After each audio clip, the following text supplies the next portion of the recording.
The question of our workshop today, of course, is, have you ever had any conflict in any of your relationships? No? Oh, great. Well, then we don't need to talk about this. We can just let this one go. Well, maybe a little bit. A little bit, here and there. So what is, just once, eh? Okay. What is the nature of conflict? And how does it happen in relationship? And do we need to heal our relationships? This workshop used to be entitled Healing Your Relationships. But it became really clear to me over a period of time that we could not heal and did never heal relationship. What happens is we can either heal or refuse to heal through our relationships. Our relationships are perfect, every one of them. None of them is diseased. Every relationship reflects exactly what we need to deal with. And I'd like to just outline once again, in the context of the idea of healing through relationships, the idea of what reality is, and that reality is an internal experience. That at every moment of our lives, our mind presents us with a perceptual reality, and that perceptual reality is unique to each one of us, and it is generated by our brains. If that perceptual reality that is generated by our brains is one that brings pain to us, it is our work to undo that pain. It is our work to bring about the change. But we tend to live in a biased condition. How many here have got biases? Anybody got biases? One. Just one, eh? Well, I'd like to talk about and point out the effect of biases in our relationships. Because what happens when we hold a bias is we hide the fact that we are responsible for our perceptual reality. And as we do that, we instruct the mind to show us that it's always somebody else's problem, and that they're the ones who need to change. And that is caused by the fact that we have unperceived brain cell energies. And that's how we'll define a bias. A bias is an unperceived brain cell energy.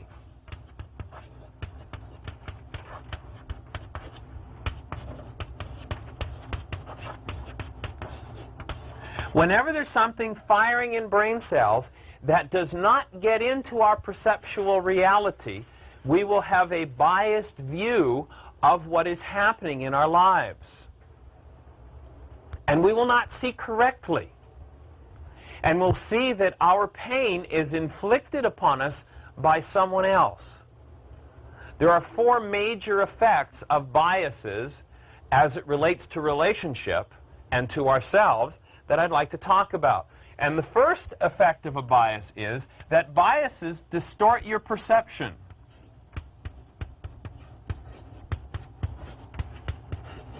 You will never get an accurate perceptual reality when you have a bias. Now, if we go back to the ancient Aramaic language, we're told that the words are said, the eye is the lamp of the soul. If your eye be darkened, how deep will your darkness be? What it actually says in those texts in Aramaic is, your perceptual reality is the light for your earthly life. If your perceptual reality is darkened, how deep will your darkness be? And that question of how deep will your darkness be reflects on the idea that if your perceptual reality is not accurate, then you won't even know your own best interests in relationship. What you will do is you will enter into a relationship and you will work against yourself. You'll say on one hand, this is what I want, and you'll go about doing what the exact opposite is in terms of creating a result. And so that bias ends up becoming the thing that throws your perceptual reality off so that you don't know where to go and what to do. And you follow the advice of a mind that's got it backward. So our perceptions are distorted, first and foremost. Second, our capacity to reason is inhibited.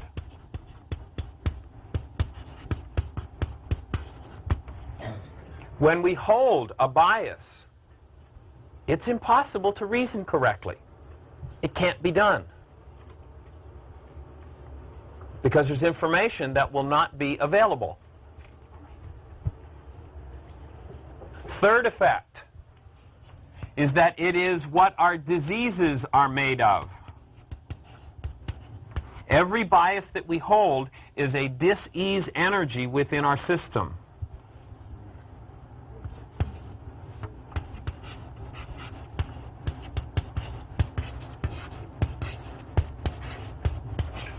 In other words, if there's something you've got to hide from yourself, why are you hiding it? Because you've given it a quality that is not life-producing. And when you give it a quality that is not life-producing, wherever you put it in your tissue structure, it tends to devitalize the life force in that tissue. And then fourth, and perhaps most important, your bias becomes the most powerful creative directive in your life.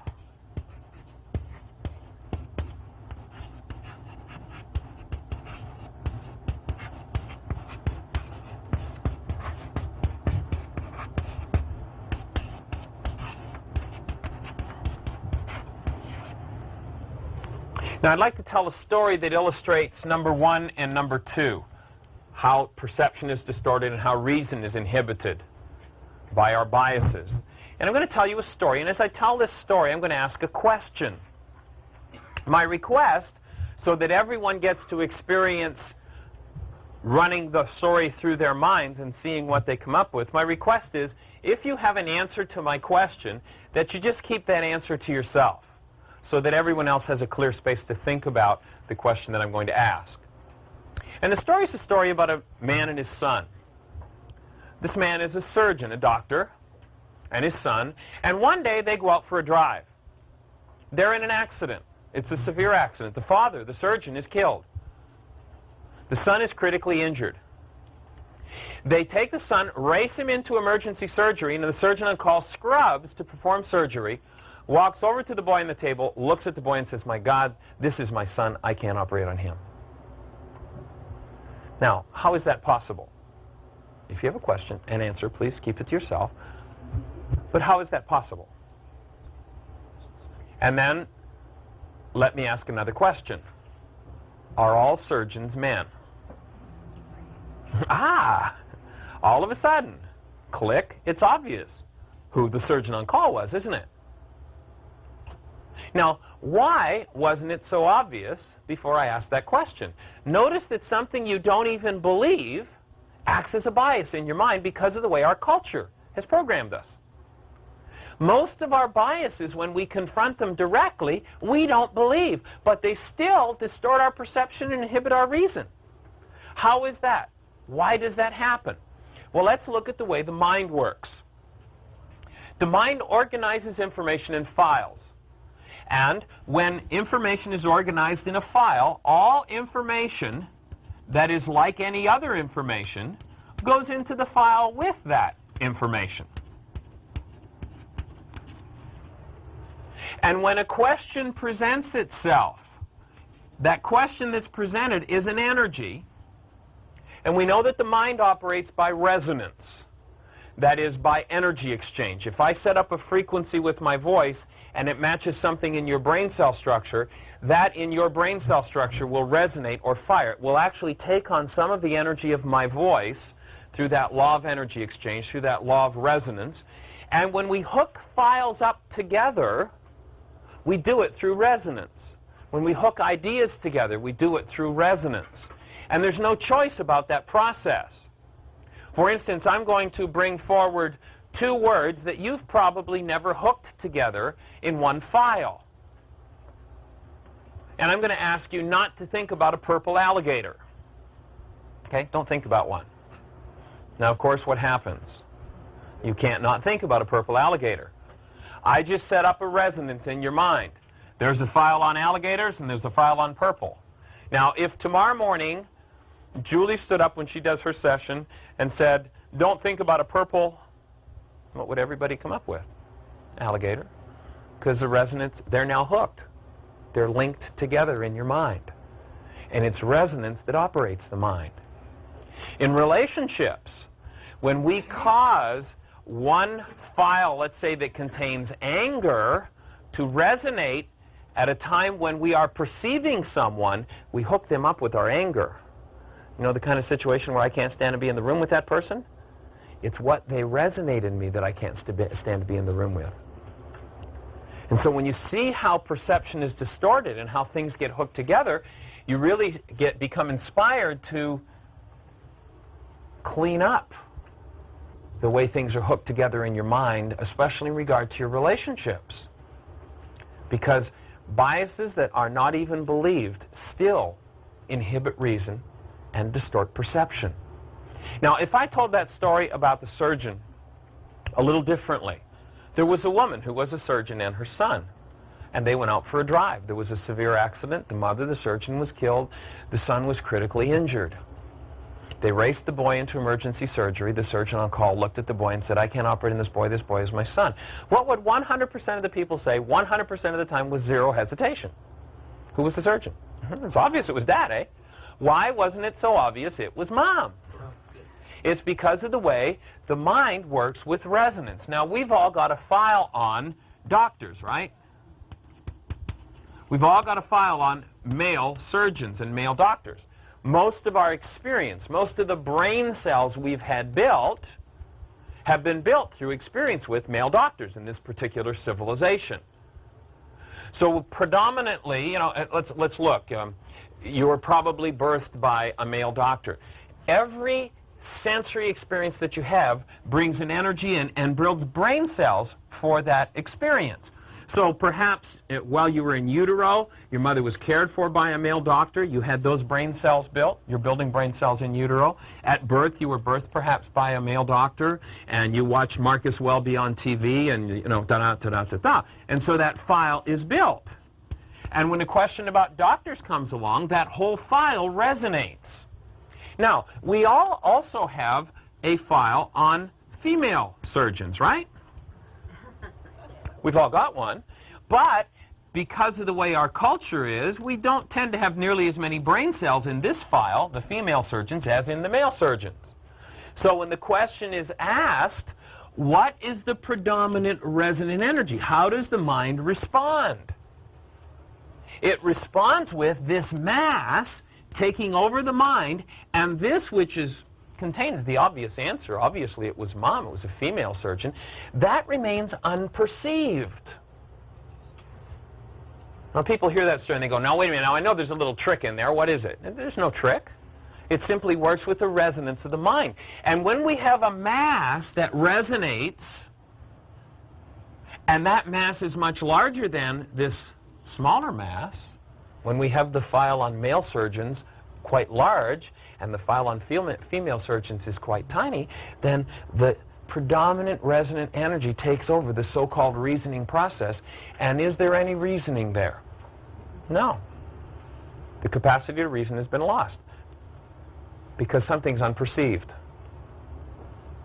And perception is distorted. I mean, it's real obvious if we tell the story in the reverse that Dad was the surgeon on call. It's not very obvious. We are not able to perceive that directly because of the resonance factor in the mind. So there are the first two major effects of a bias. Now, I'm going to assume that you don't particularly have any big investment in my story about the doctor and his son. Let's imagine we're looking at a situation where you've got a long-term ongoing conflict with someone, and you have a vested interest in the problem being laid on a certain set of shoulders, which are others, and you have a vested interest in it outcoming in a certain way. Do you think you've got even the slightest hope of perceiving correctly or reasoning properly? You're going to need another standard by which to tell whether or not your mind is telling you the truth. Your reason and your perception will not serve you when you've got a vested interest. What's the other standard? It's one that comes from the Why Is This Happening to Me Again workshop on the worksheet. Remember the one that says, if I'm in pain, I'm in error? You need a new standard to bring to your mind because the human mind won't show you its errors. The human mind won't show you that there's a bias.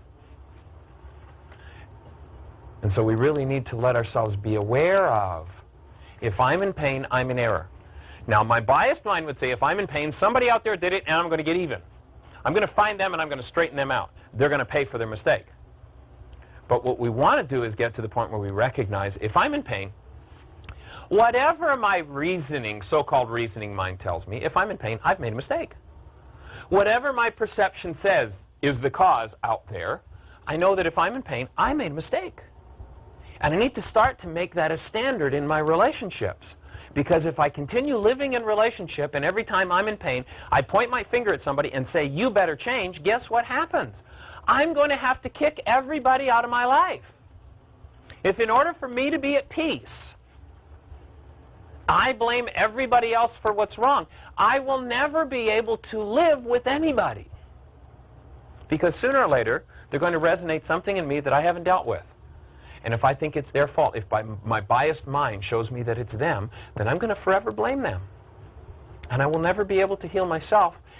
And when I start to take the level of responsibility of, if I'm in pain, I'm in error, and I interact in a relationship, and you resonate something painful in me, and I live by, if I'm in pain, I'm in error, I can start to say, gee, instead of, Julaine, why are you doing this to me again? I can say, Julaine, what you just said really brought up a lot of pain for me.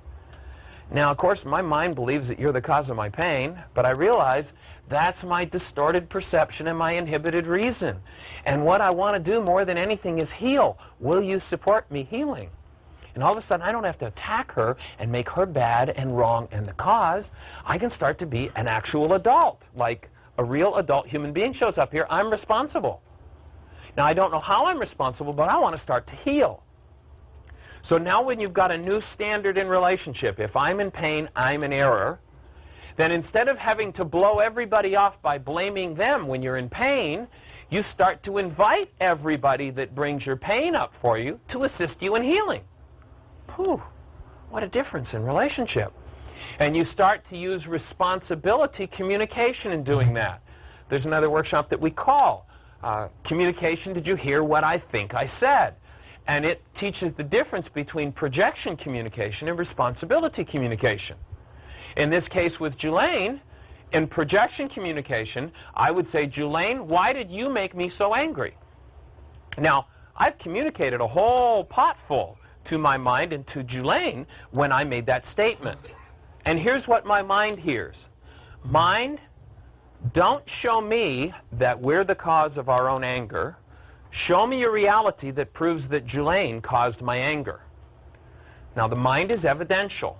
I just asked my mind for a piece of evidence. The mind is an obedient servant. It will just give me the evidence I've asked it for.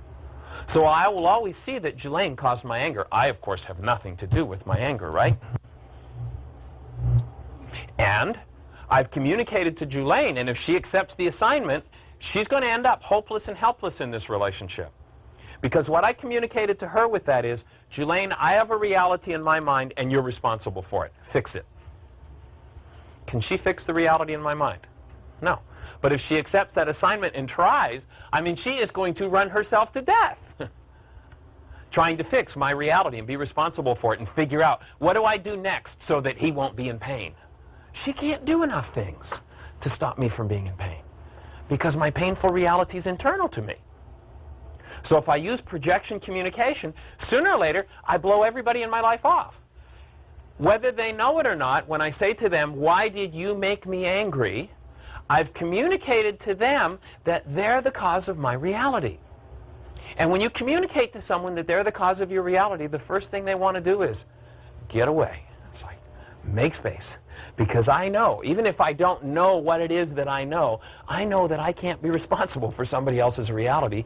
And when somebody attempts to make me responsible, I want to get out of town.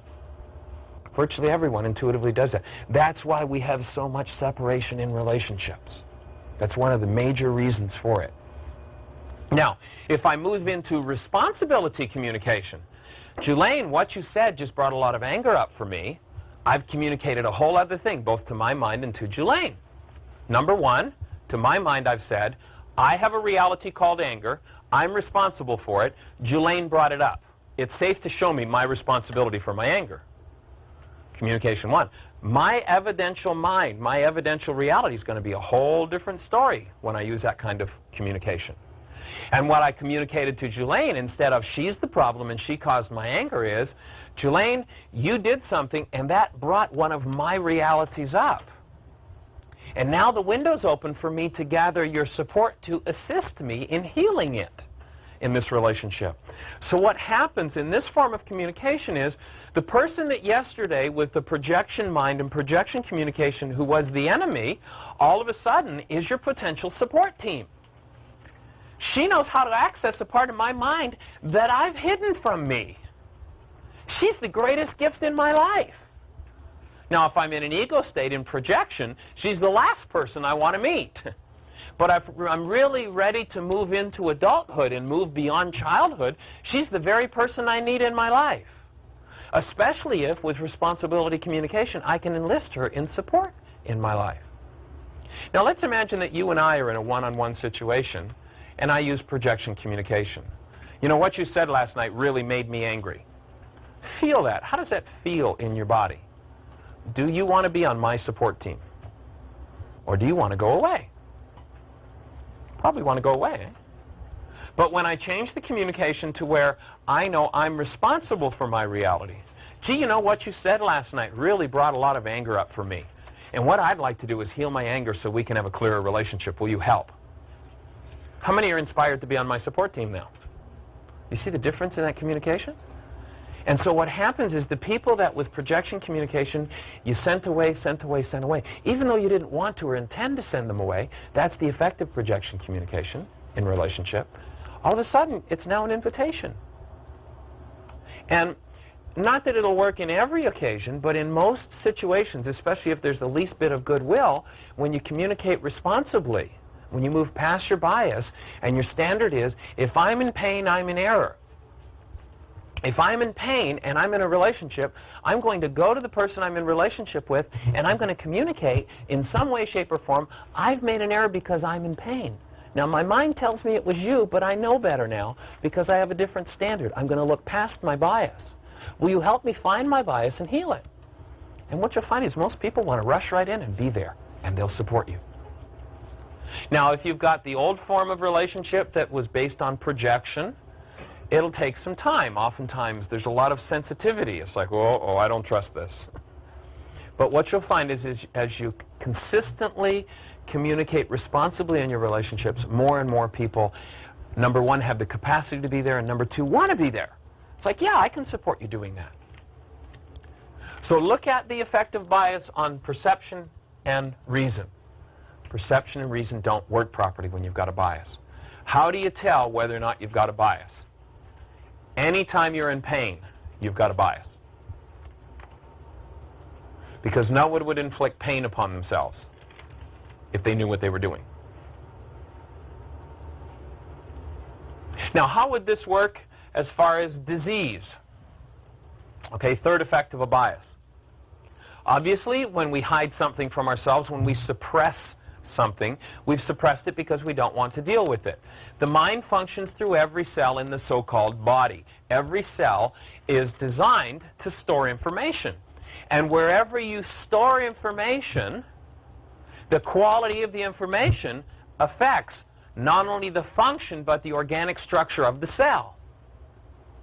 So where you put disintegrative qualities of information, hate, fear, anger, criticism, condemnation, gossip, slander, and vengeance, into tissue, and then, of course, you don't want to own that, so it becomes suppressed, it becomes denied, it is now a bias. And it is a disease process in that tissue. It will cause, ultimately, what will happen when we put a disintegrative or a dis-ease energy into any particular part of the tissue structure is it will start out interfering with function. You know, let's say you put something of a fear nature into the stomach. It will interfere with the function. That's the stage where somebody goes to the doctor and says, Doc, I don't know what's wrong, I'm just not digesting my food. The doctor goes through and checks out the whole physiology and says, everything's perfect. No reason we know of. But what's happened is there's a frequency there that's interfering with function. Now, what they'll tend to do is they'll find a way to violate that tissue structure even further as they investigate and try to figure out what's wrong with it. And there's nothing wrong with it. There's nothing organic at this stage. But it'll start to be organic with the processes used to investigate it and try to fix it. And the long-term presence of fear in that tissue will actually cause it to start to organically decay. And that's where 20 years later you go back to the doctor again and say, it still isn't digesting. And he goes, oh, there's the problem. Gee, why didn't we find that 10 years ago? Because it wasn't organic 10 years ago.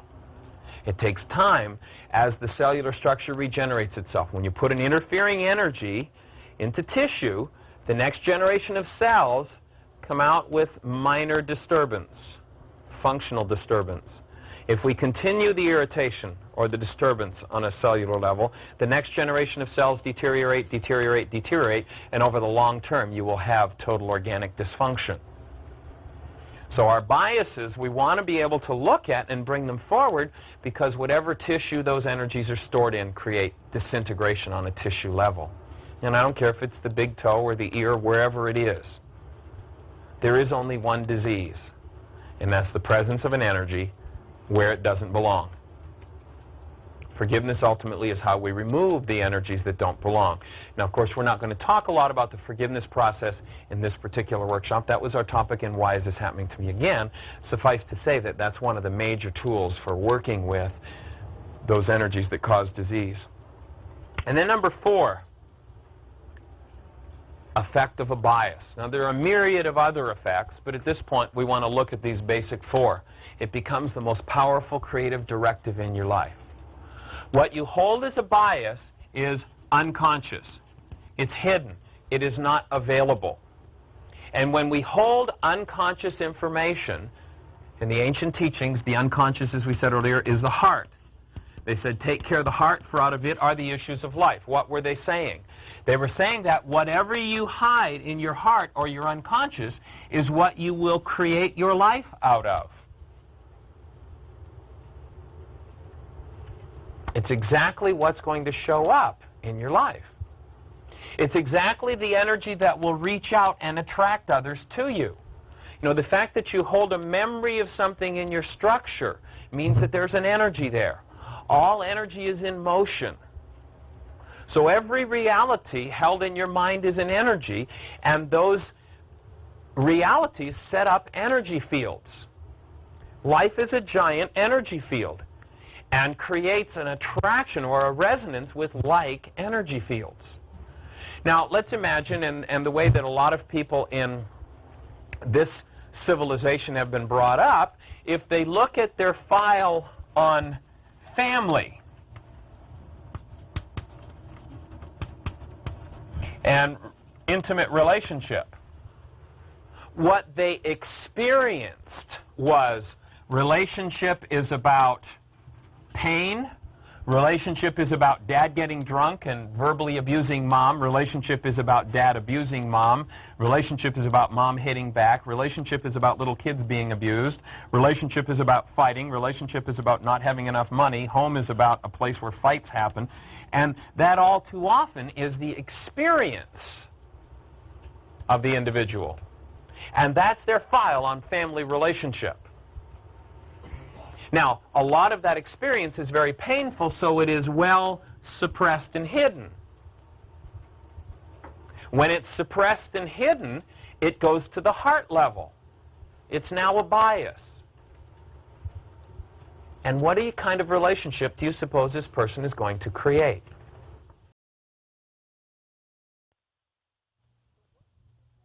So what do you suppose when we have a file on relationships that contains all of that insanity, we're going to attract or resonate into our field? A relationship will be attracted where there is a matching file on family. That's the tendency. Why is that? Because energy fields resonate. You know, in the vernacular they say birds of a feather flock. What does that mean? There's a match, there's a resonance, there's an attraction. There's a literal chemistry that happens between people with matching files. So what will tend to attract is a person who has a family file just like ours. Gee, it's about fighting, it's about getting drunk, da-da-da-da-da-da, etc., etc. Now, each of these two people has fantasized about a wonderful family relationship, right? How many of us, if we came from that kind of a family background, didn't start a file on, I know relationships are supposed to be different, so here's the way I'm going to create a family. And I want it to be wonderful and delightful and we'll always be in love and the children will lead a charmed life and it'll all be grand and glorious. And we got another file on that, right? And gee, we might even talk with our partner about how grand and glorious and wonderful it will be, and they build a file on that too. And they get together and get married. And they start to resonate. What kind of family life do you suppose they're going to create? Which file is going to predominate? The good old family feeling is going to take over. And if they create something wonderful and wondrous, they're going to feel like there's a hole in their lives and something's wrong. And they'll have to be about creating some drama and trauma in order to feel the good old family feeling, because that's what it's supposed to be like. And until they're willing to take that whole file, that old file, from the unconscious level, take it out of its bias status and investigate it and undo its insanities, that's what they're going to have to create. The presence of relationship, let's say relationship is about separating. If that's one of the predominant resonant energies, then that reality in the mind is going to set up a field that says, hey world, remember this is a psychic megaphone. We talked about Marcel Vogel, 23-year senior scientist from IBM. He has the instrumentation in the lab with which to take a picture of the high energy waves that leave the mind when we think a thought. Literally every reality stored sets up an energy wave. So if the predominant thing is leaving, then when we're ready for a relationship, our psychic megaphone message, that high energy wave that leaves the mind when we think a thought, will send a message out something like this. Hey world, I'm ready for a new relationship and I need someone who's right on the verge of their potential to leave. Is there anybody out there? And guess what? Somebody shows up. Somebody will resonate. Somebody will be attracted by that call. They won't know maybe why they're attracted. And they will have the perfect match. Their thing will be, people abuse me and I leave. And so their psychic megaphone message went out and said, hey world, I need somebody who will send me away and someone who will send me away through abuse. And all of a sudden, these two people walk down the street one day and meet, and they don't know what the chemistry is, but there's a really powerful attraction. It's called matching bags of garbage. And the world calls it love. Yeah. Matching bags of garbage. Now, what chance does this relationship have? It has the chance for abuse and separation, and that's it. Unless the two people involved wake up and see what the real potential of the relationship is. If they let all of their biases surface, and instead of their bias being the most powerful creative directive, they utilize the relationship for another purpose. You see, this is the sacramental aspect of relationship. The sacrament has been degraded and thrown away. But what it really is that we will attract people that will reflect to us the parts of us we've never dealt with and ultimately will destroy our temple. The Creator says, I'm going to send you somebody perfect, somebody who can resonate everything you've never wanted to deal with. And if you will make of your relationship a sacramental relationship, if you will enlist this person on your support team, every time they resonate something in you with which you are self-destructing, you enlist them and you use that as an opportunity to learn forgiveness, then together you will heal. Now, most people dedicate their relationships to, look, you've got to do what I want you to do forever or else. And that's the purpose of the relationship. We need to shift the purpose. If we're going to move into sacramental relationship, we need to shift the purpose to, hey, the goal of our relationship is if anything unlike love comes up in me and you're the one who brings it up, I'd like to enlist you on my support team in healing it. And by doing that, what happens when these two people come together? Remember, we've talked about blockage of personal error. We don't want to look at our own mistakes. Well, when we enter into a relationship, the person we're in relationship with doesn't have the same blockage of personal error that we do. So they can see the mistakes that we make. And we can see the mistakes that they make. If we'll own our own biases and our own blockage of personal error, then by entering into that quality of relationship of healing, we've got broader contact with truth. The simple presence of that person in my life and my willingness to see them as my support team means that when they see me in blockage of personal error, they can say to me and give me feedback, hey, you know what you did last night at that party? I think you really made a mistake when you did thus and so. Instead of climbing all over them because now they're the problem and projecting it onto them, you can say, you are the person that I have this sacramental relationship with, that I have this support team with. You see something about me that I don't see in my blockage of personal error. Thanks for the input. Tell me more. And in breathing in that circumstance and in the safety created in that circumstance, you can bring forward another hidden part of your mind, another bias, bring it forward to the conscious level and heal it. So this is the gift of healing in the relationship. And you get to undo all of the biases, so no longer do you create out of your biases. The person attracted through a matching bag of garbage is a perfect person to have a relationship with. Because they will have the corollary. You need to be abused. Their favorite form of abusing will be exactly the one you hate the most. And your favorite way of acting out will be exactly what resonates their abuse the strongest. And together, you will each have the opportunity to heal the deepest, unconscious, hidden parts. If the purpose of your relationship is to heal those parts. If you make the purpose something else, remember, the goal you hold for something determines your perceptual reality about it. Perception serves goals. If I hold as the goal, it's your job in this relationship, Mary, to make me happy forever. I've made her responsible for my whole reality structure, and now my mind will always show me when Mary isn't making me happy. Is this relationship likely to last long? Not likely. Now, we may stay in relationship for a half a century, but the relationship maybe only lasted 8 months. Lots of people are in relationships that are not there. They left 30 years ago.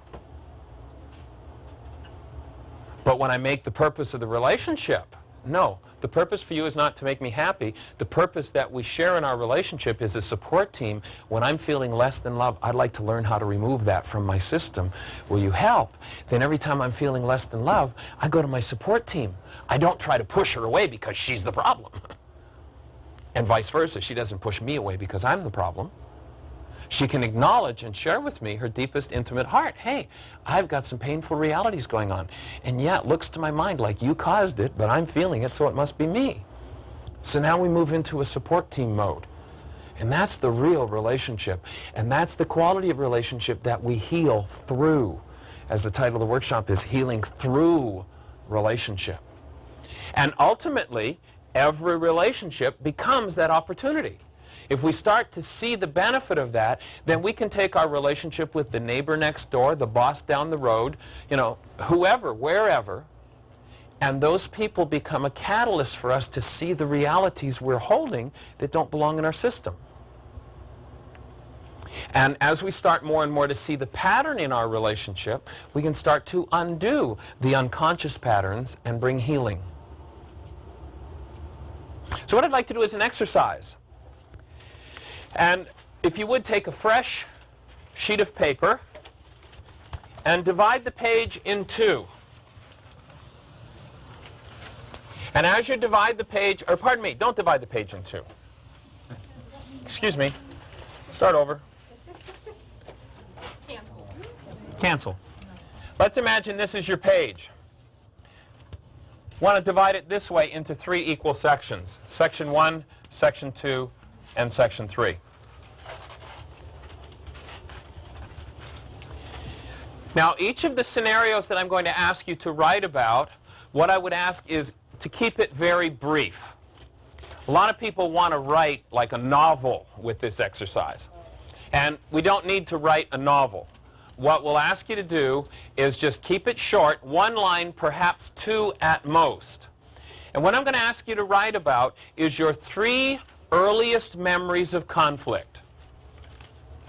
Now, when I say early memory, whatever an early memory is for you, it might be when you were 2 years of age, it might be 5 years ago. That might be your earliest memory. It really doesn't matter when it was. What is a conflict memory? Whatever your mind deems conflict.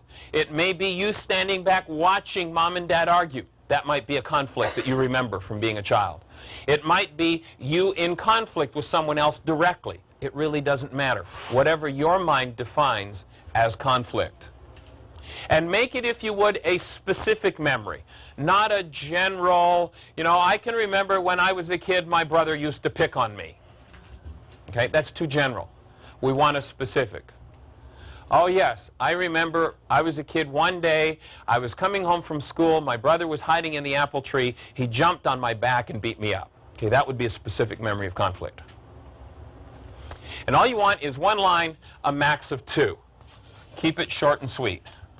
And leave lots of room in between each of the memories because we're going to do some other writing here. Okay? So you've divided the page into 3 equal parts and leave a space between each of the memories that you write so that we can add to it when you've finished. Is everybody breathing? Notice what's happening with your breath. Okay? When we resonate something you don't want to look at, the tendency is to shut it down. Put it back to that level of bias. If you notice yourself doing that, you can make a major shift in your life if every time that you find yourself holding your breath, you simply choose to breathe.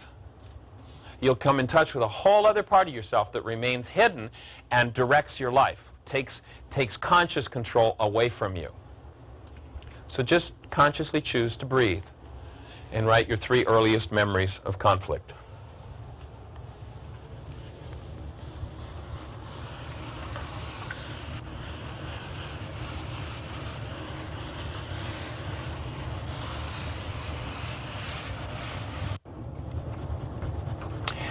Once you're complete with the 3 early memories, I'm going to ask you to fill in a set of blanks for each of the early memories. I'm going to write a number of statements up here on the board with a blank after them. And my request is going to be that you go back in the context of that event just having happened. Don't fill the blanks in from the way you look at it today. But go back and be the person that the memory was happening to. And then fill in a set of blanks. Life is. From the point of view, let's see, we've got this 5-year-old. He just came home from school, his brother jumped out of the apple tree.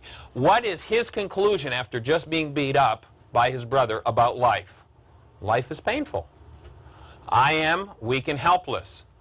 I feel hurt. Relationships are nasty. People are bullies. I must learn to run and hide, and I need someone to protect me. That might be what his set of blanks from that memory would look like. So when you're finished, what we'd like you to have is a set of these blanks filled in for each memory. Okay? So you'll end up with 3 completed sets of blanks. Go back and complete them from the point of view of the event just happened to me. If you find it difficult to remember, let's say, how you felt about life, then let yourself make it up. In that context, how would I feel about life? If you find that you can't even fathom how you would have felt about life or one of the other blanks, then mark in that blank unconscious. I just don't know. I was unconscious about it. Okay? So a set of blanks for each memory. Is that clear for everybody? Are there any questions? So you'll end up with, oh, go ahead. Should be like I statements or in life is. Well, I'll give you the whole set of blanks, and then you can just fill in the end of them. Any other questions about it, mechanically, what we're going to do? Okay. Right on. So the blanks read, life is, I am, I feel. Relationships are, people are, I must, and I need. So the kid who was beat up by his brother, life is painful, I am weak and helpless, I feel hurt, relationships are nasty, people are mean, I must. Now, he may have figured out that if he could run fast enough, he could escape from his brother. So I must learn to run.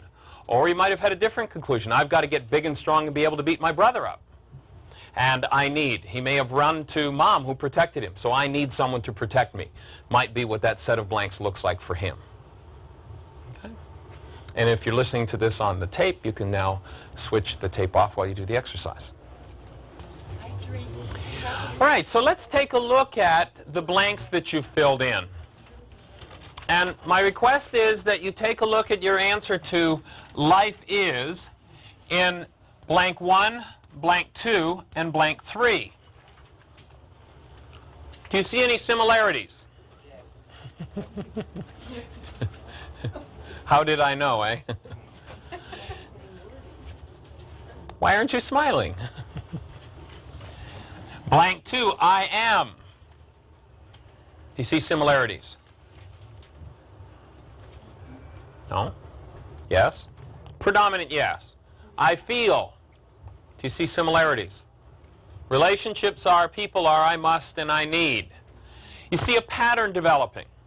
All right, if you would, go through your answers and just kind of scratch out those things which are not consistent with the pattern.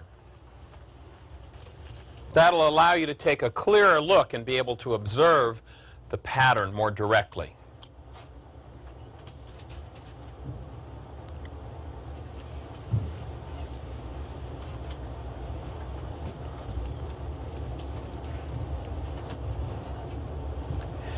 If you found yourself in a conflict today and you filled out a set of blanks, would you still be seeing the same pattern?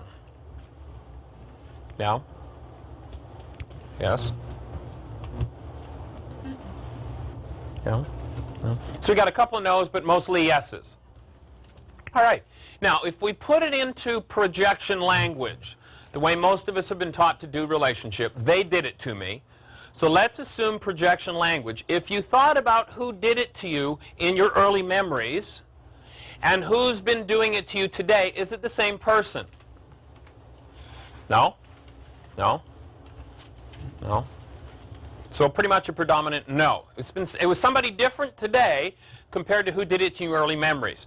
If you look back 5 years in your life at who was doing it to you, is it the same person as who is doing it to you today or in your early memories? No? No? Somebody different.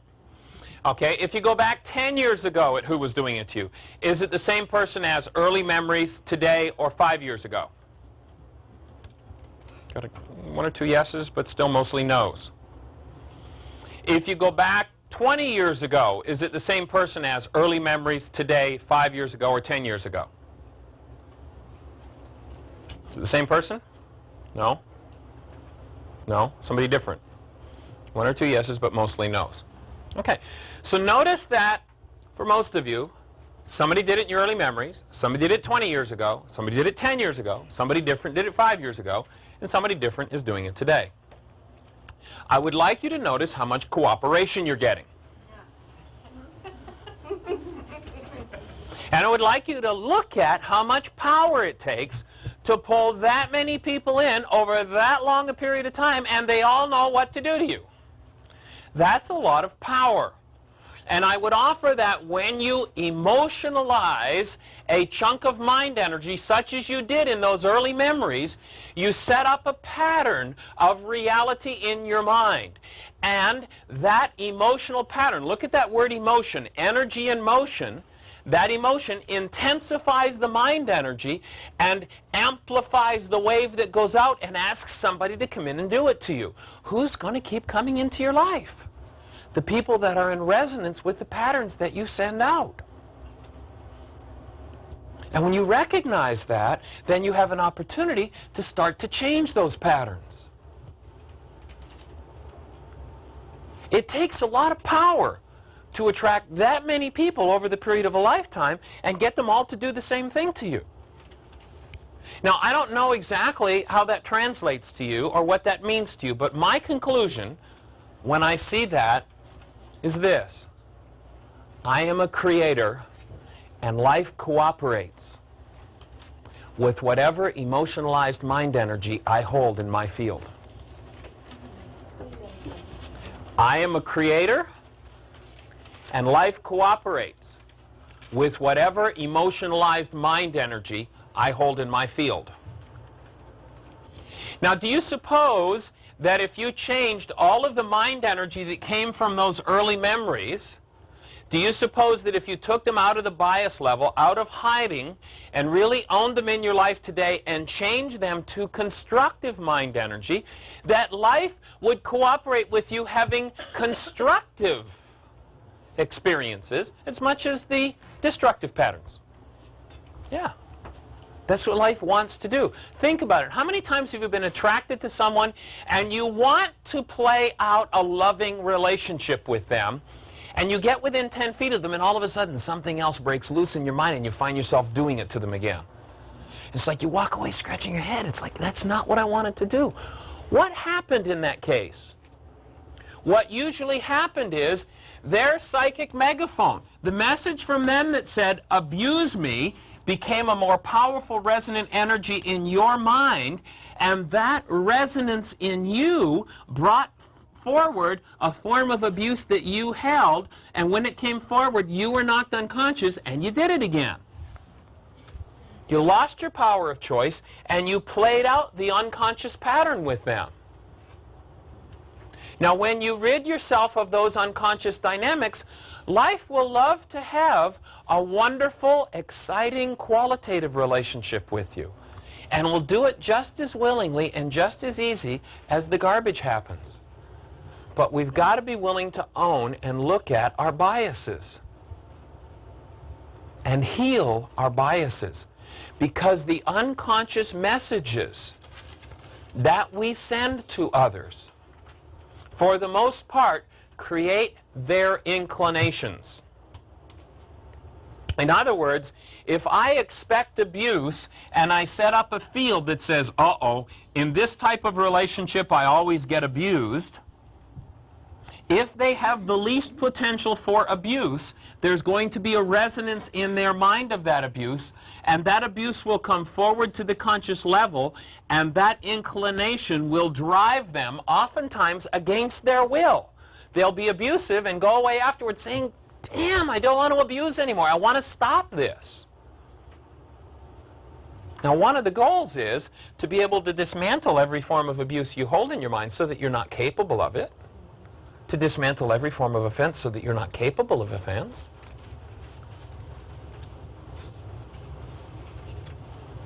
And as you recognize that life responds, what you want to do is take conscious charge of the way that you respond. Now, any animal can follow its inclinations. It is only the spiritually awake that can choose their inclinations. A little bit later in the workshop, we're going to present you with a commitment, which we're going to suggest is a very high-level way to incline your mind. And we're going to suggest that you teach your mind to be inclined in the direction of living this commitment. That you make that your conscious choice rather than the old patterns that you saw played out.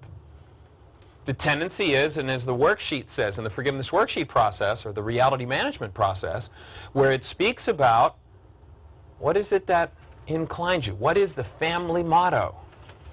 The tendency is to just go along with the old generations.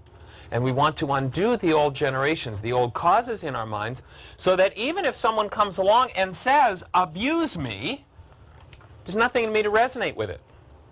I'll just be conscious, active, present love with them. I choose my mind to supply me with an inclination to be loving. And when my personal code becomes, no matter what life does, my personal code demands that I be loving, then if an unloving response comes forward, then my personal code demands that I forgive. Here's an unloving response. Thank you, I think I'd rather be finished with this. I'll forgive. I'll change that response until it's no longer within me. And when it's no longer within me, then I heal. And I've healed because my relationships brought forward those things that I needed to heal. I'd like to do an exercise that will help to demonstrate this principle. Let's see, who might we work with? Would you mind helping us with this exercise? Scott? Great.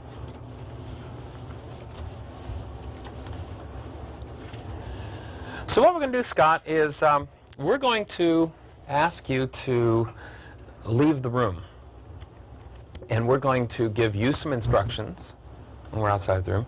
And we're going to give the group some instructions. Okay. And then we're going to ask you, when we ask you to come back in the room and just go with what the instructions were. Would you do that? Sure. Okay, great. So what we did is we just asked Scott to go out of the room, and we'll invite him back in a minute or two. Can we focus, please? We're going to invite him to come back in a minute or two. And the instructions that I've given him are that this is his 20th high school reunion. Everybody's been here for a day, and he's a day late. And so he's just arriving, and I mean, you were all great friends, you all had a great time together, and so you're going to greet him arriving at the reunion. We want to move these chairs back out of the way a little bit to make room for him to come in, and you know, you're just delighted to see him, okay? So we're going to invite Scott to come back in, and this is how your reunion looks. When you want to be back.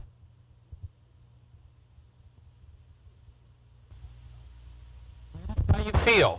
Notice how, Scott, how you feeling? Everybody, as you greet him, notice how you're feeling.